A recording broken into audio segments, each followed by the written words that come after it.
Hello everyone. Last video में हमने BSc first year mechanics में फर्स्ट यूनिट को स्टार्ट किया था, जिसमें हमने फ्रेम ऑफ रेफरेंस को डिटेल में समझा था। फ्रेम ऑफ रेफरेंस क्या होती है?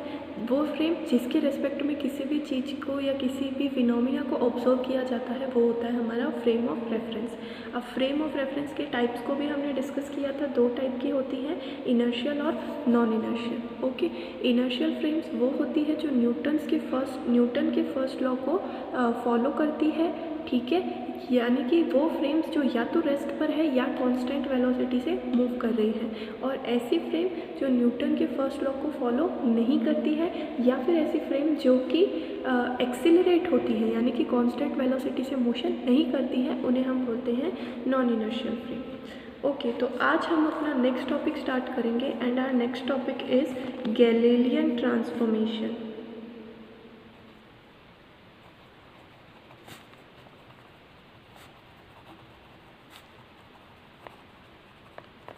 बेसिकली ट्रांसफॉर्मेशन क्या होता है? ट्रांसफॉर्मेशन का मतलब होता है किसी एक रेफरेंस फ्रेम का दूसरी रेफरेंस फ्रेम के साथ रिलेशन निकालना। उसे हम क्या कहते हैं? उसे हम कहते हैं ट्रांसफॉर्मेशन। और गैलीलियन ट्रांसफॉर्मेशन क्या होता है? गैलीलियन ट्रांसफॉर्मेशन की कुछ कंडीशंस है, यानी कि हम किसी स्टेबल मतलब स्थिर, यानी कि जो मोशन नहीं कर रही है, हम किसी स्टेबल फ्रेम का रिलेशन निकालेंगे किसी इनर्शियल फ्रेम से, ठीक है। एक होगी स्टेबल फ्रेम जो कि स्थिर होगी, मोशन नहीं कर रही होगी, उसमें किसी भी पॉइंट के कोऑर्डिनेट्स का रिलेशन हम निकालेंगे इनर्शियल फ्रेम से।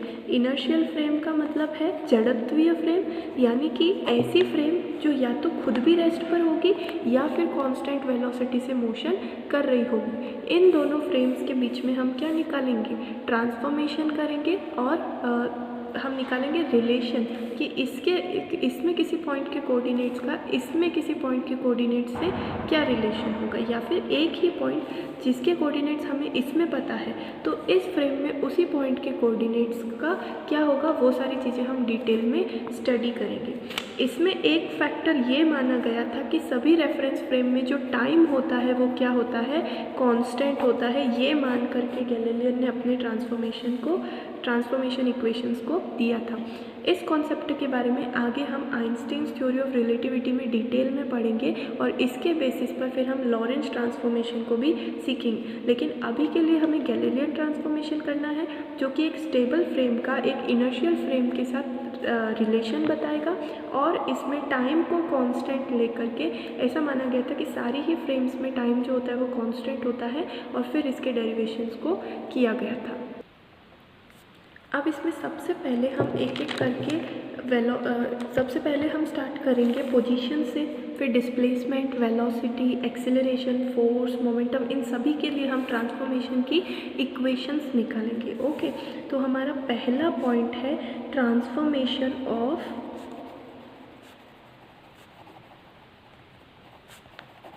पोजीशन, यानी कि किसी पॉइंट की जो स्थिति है, किसी बिंदु का जो स्थिति सदिश है या जो स्थिति है, उसमें कैसे हम चेंज करेंगे अगर हमको एक फ्रेम से दूसरी फ्रेम में रिलेशन निकालना है।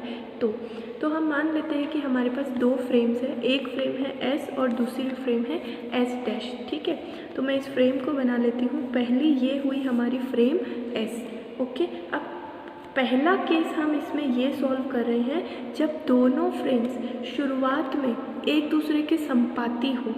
संपाती होने का मतलब है कि एक दूसरे को कोइंसाइड करती हो, ठीक है। इसका क्या मतलब होता है? आपने पहले भी देखा होगा, संपाती होने का मतलब होता है एक दूसरे के ऊपर, अलग अलग नहीं है, वो एक दूसरे के ऊपर ही रखी हुई है। जैसे पहले मैं लिख लेती हूँ, हमारा फर्स्ट केस है व्हेन बोथ द फ्रेम्स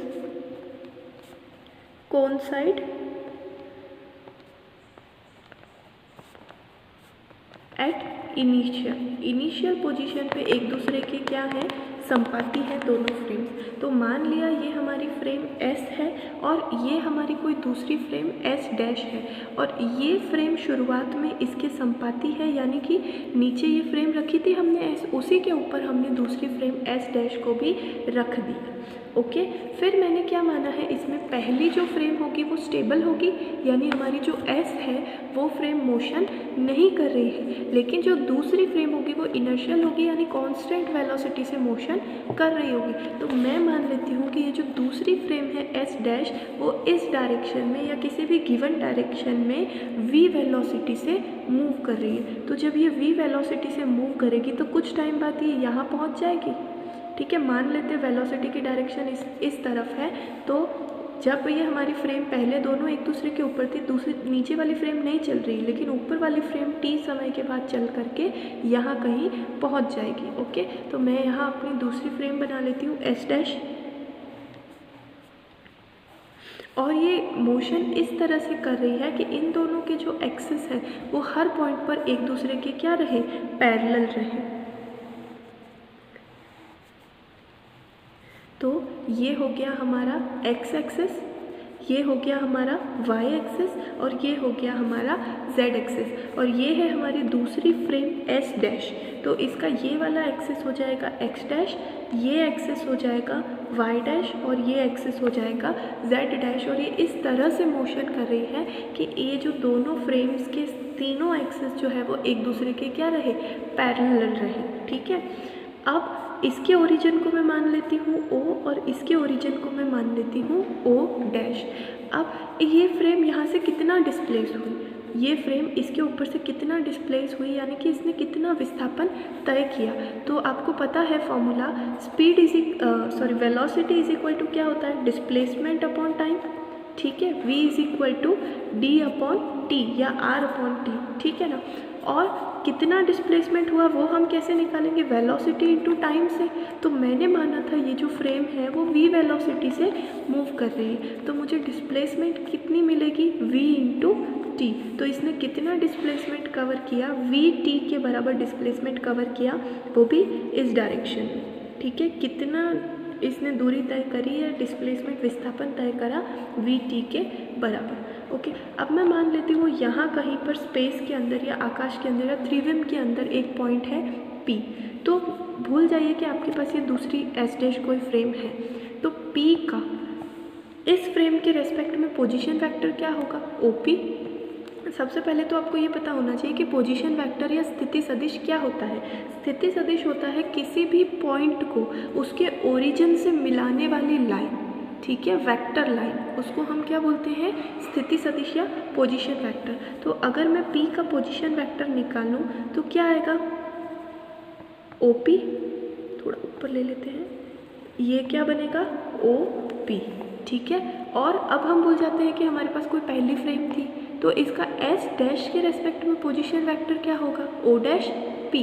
ठीक है, तो इस फ्रेम के रेस्पेक्ट में इसकी जो पोजीशन है वो मैं मान लेती हूँ O डैश P।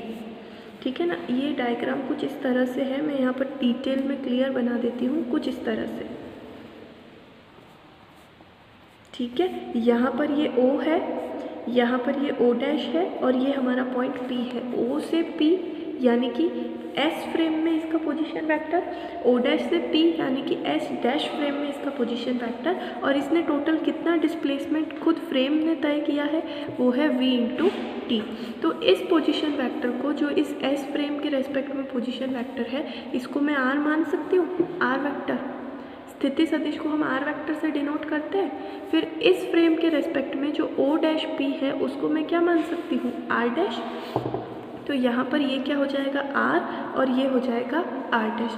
अब आपने वेक्टर एडिशन का ट्राइंगल लॉ या त्रिभुज नियम पढ़ा होगा, तो ये जो लाइन होती है ये रिजल्टेंट होती है, इन दोनों का रिजल्टेंट हमें इससे दिया जाएगा। तो हम लिखेंगे by using triangle law of vector addition.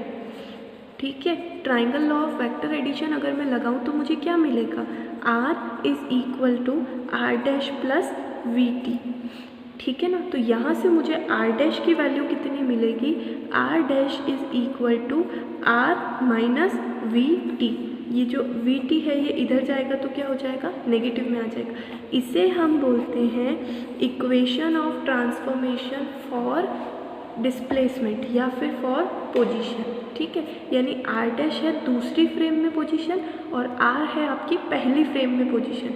अगर आपको वेलोसिटी पता है, टाइम पता है और पहली फ्रेम में उसकी पोजीशन पता है तो आप इस इक्वेशन की हेल्प से दूसरी फ्रेम में उसकी पोजीशन को डिटरमाइन कर सकते हैं। ओके, अब हम इसके कंपोनेंट्स के फॉर्मेट में अगर इसको निकालें तो आपको पता होगा आर वेक्टर को हम ऐसा लिख सकते हैं कंपोनेंट्स या उसके घटकों की फॉर्म में x i cap plus Y j cap plus Z k cap, और जो हमारी वेलोसिटी है उसको भी उसके कंपोनेंट्स की टर्म्स में ऐसा लिख सकते हैं v x i cap plus v y j cap plus v z k cap. Okay, तो अगर मेरे पास जो पीछे इक्वेशन आई थी वो ये थी r dash is equal to r minus v t, तो यहाँ पर मैं आर के कंपोनेंट्स, वी के कंपोनेंट्स और आर डैश के कंपोनेंट्स को अगर रख दूँ तो क्या बनेगी इक्वेशन। एक बार इसमें कौन सा कंपोनेंट आएगा एक्स डायरेक्शन में, दूसरी बार आएगा वाई डायरेक्शन में और तीसरी बार आएगा जेड डायरेक्शन में। तो एक्स आर का एक्स कंपोनेंट कौन सा है, x dash will be equal to x minus v x t. कुछ भी नहीं करना है मुझे, ये जो इक्वेशन दे रखी है इनमें सबके पहले एक्स कंपोनेंट रखने हैं, फिर सबके वाई कंपोनेंट्स रखने हैं और फिर सबके जेड कंपोनेंट्स रखने हैं, ठीक है। तो इसकी एक्स डायरेक्शन में इक्वेशन क्या बनेगी, ये वाली। इसी तरह से जब मुझे y कंपोनेंट निकालना है तो r का y कंपोनेंट हो जाएगा y डैश r डैश, इसी तरह से r के लिए हो जाएगा y माइनस v की जगह पर हो जाएगा, सॉरी हम ये कंपोनेंट्स लिख रहे हैं तो ये इनकी न्यूमेरिकल वैल्यू होती है, इस पर वेक्टर का सिंबल नहीं लगता है, तो यहाँ हो जाएगा y minus v y t, ठीक है। और z डायरेक्शन में हो जाएगा z dash is equal to z minus v z t, ठीक है। ये जो कंपोनेंट्स हमने लिखे हैं ये मैग्नीट्यूड है, न्यूमेरिकल वैल्यूज़ है कि x, y और z डायरेक्शन में इनकी कितनी कितनी वैल्यू होगी, ठीक है। तो अगर आपको किसी पॉइंट P को, ये जो हमारा पॉइंट था P, इसके फर्स्ट फ्रेम के रेस्पेक्ट में अगर x, y, z कोऑर्डिनेट आपको पता है और अगर आपको वेलोसिटी पता है कि इसका x, y, z कंपोनेंट क्या है और टाइम पता है, तो आप इससे x डैश, y डैश और z डैश कोऑर्डिनेट्स की वैल्यू को फाइंड कर सकते हैं।